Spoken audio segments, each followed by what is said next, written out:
So I'm walking down the middle of the road, walking on the yellow line.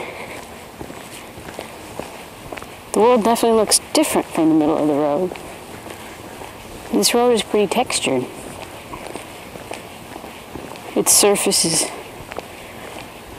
rough and uneven, as its surface has been worn away, leaving the tougher rocks to stick through.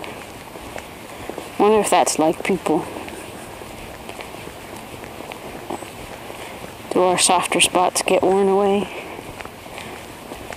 leaving only the harder spots?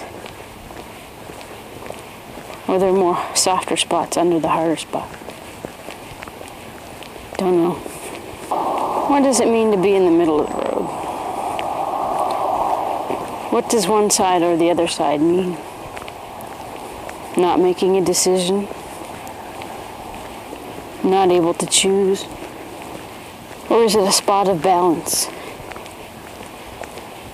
Allowing both sides in. Staying in the middle. Making peace. I guess walking is like living.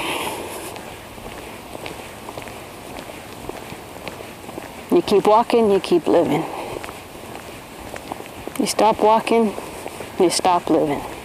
So I keep walking down the road.